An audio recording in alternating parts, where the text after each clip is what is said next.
from the All Indiana Podcast Network. This is AC's Conversations. AC's Conversations is about sports, music, TV, movies, and more. It's everything and more. Everything is ready to go. That include the latest news and rumors, along with interviews with the biggest names in sports and entertainment. This is AC's Conversations with your host, News 8 Sports Director. The man is the real deal. Let's go to work, brother. Anthony Calhoun. Hi, everybody. Hope you're having a wonderful day, and thank you once again for checking out my podcast, AC's Conversations. And boy, do we have a treat for you today.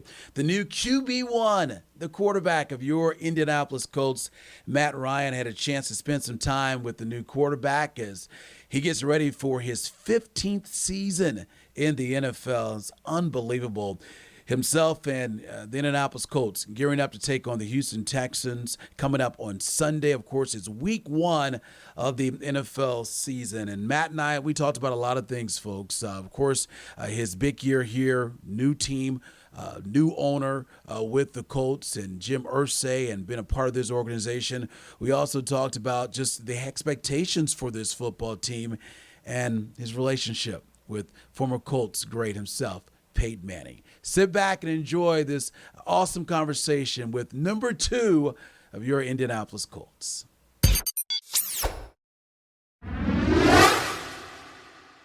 Here with Colts quarterback, number 2, Matt Ryan here. Matt, thank you so much for joining us. Year 15, unbelievable. When you go back to year 1, did you ever think that you would be riding in this NFL game for 15 years? I hoped, but I never knew. I certainly never thought I'd be 37. I was a 23-year-old kid back then. But it goes quickly, and it's a fun ride. But I'm certainly excited to be at a position, in my career to be playing here in Indianapolis and part of a great team. You spent a lot of time in this league, as I just mentioned. When you got here to Indy, what has impressed you the most about this organization? I think just, their commitment to winning. And it starts at the top. Mr. Irsay, he does everything he can to provide everything for the players, to give them the best opportunity to be at their best. And then you talk about Chris and him putting together, this roster built with smart, tough football players, with a vision to be sustainable too, year in and year out, to be very tough.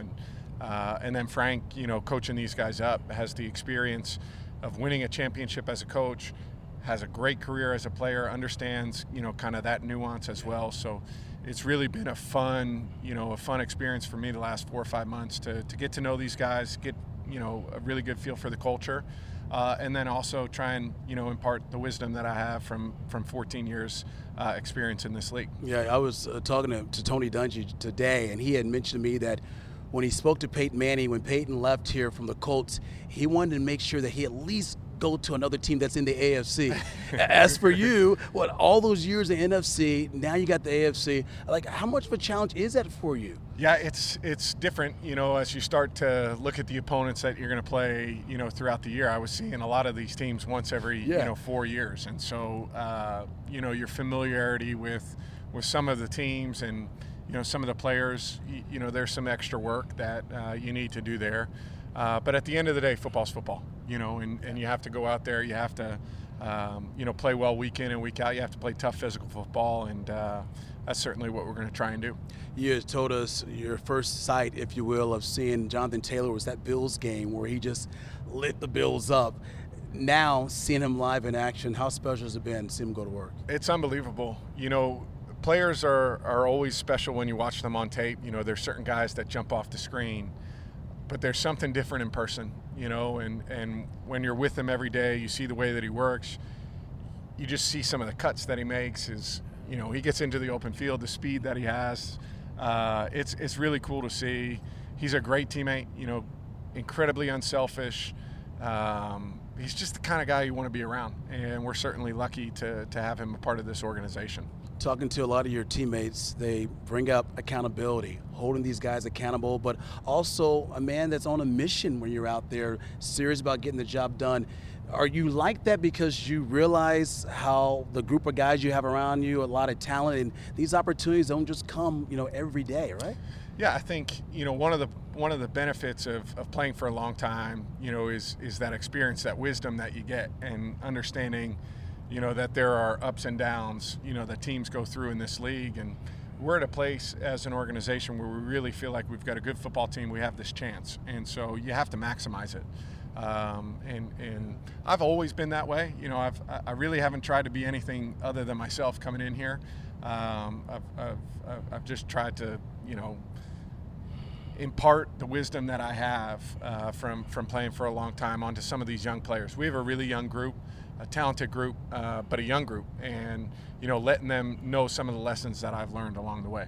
Well, throughout your entire career, you have done a wonderful job in helping a lot of wide receivers become stars. That being said, Michael Pittman Jr., from what you've been able to see just in practice, can you get him to that level? Do you see him rising to the top? He's going to get himself there. Well, yeah. He's already had a great couple of years, and I think you can see his experience, starting to show in terms of just his detail at practice. His work ethic's as good as anybody I've been around. He comes into the building every day, and he puts in the work.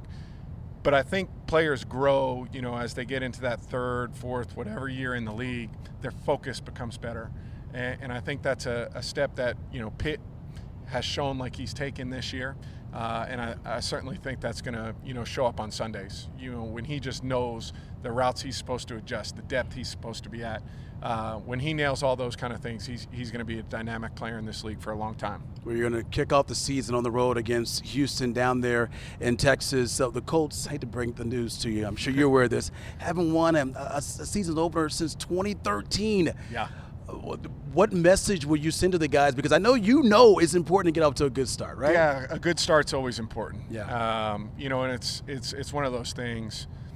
It doesn't just start, next week when we start to prep for the Texans. Our work started back in April when we got into this building, and I think the urgency and the intensity has been there right from the start. And we just got to continue to grow that as the year goes on. But a fast start would be a good thing. Okay, 2 more questions for you. We'll let you get out of here. I'm going to have a little fun with you. Any rituals at all for you before games? No, I mean, I'm routine. I've got a routine. I show up about the same time. I kind of have the same warm up, but I'm not I'm not a left sock on first or same thing to eat. I kind of go with the flow. Yeah, and I know in your press conference, your opening press conference, you had a lot of praise for Peyton Manning. As a matter of fact, when I was connecting with Peyton, I mentioned to him that you spoke so highly of him, how much he's helped you in your career. Have you spoken to him at all? Has he given you some insight these past few weeks? Yeah, he's one of the guys. He's always sending a text at different times, checking in, see how things are going. If there's something that I have a question about or anything like that, I know I can always reach out. But yeah, he's been in contact, and he's the best. I've said it, from the start. There's nobody that has made a bigger impact on this city than Peyton Manning, and hopefully we're looking at some of the banners behind here. Hopefully we can make a little impact like that too. That would be awesome to see you lead this team to a Lombardi Trophy. And final question. Y'all at home, you guys know I love to golf, but I think this man like it probably more than me. We see you with the Travis Matthew gear on. Yeah. That being said, do we have any good golfers here on this team? 'Cause I know you played with some of the guys this summer. Yeah, I've played with a handful of different guys. Ryan Kelly, for a big guy, he swings it pretty good. He swings it pretty good. Desmond Pittman. Yeah. He loves it. I think nobody on our team loves playing golf more than Des, and he sneaks out all the time. He's getting better too. Yeah.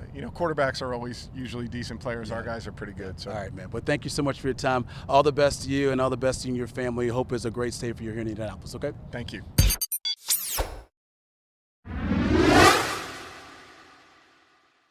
A big thank you to Matt Ryan and all the best to him and his family, as I mentioned there, and hopefully he can get the Colts into the playoffs. Thank you, everybody, for listening to AC's Conversations.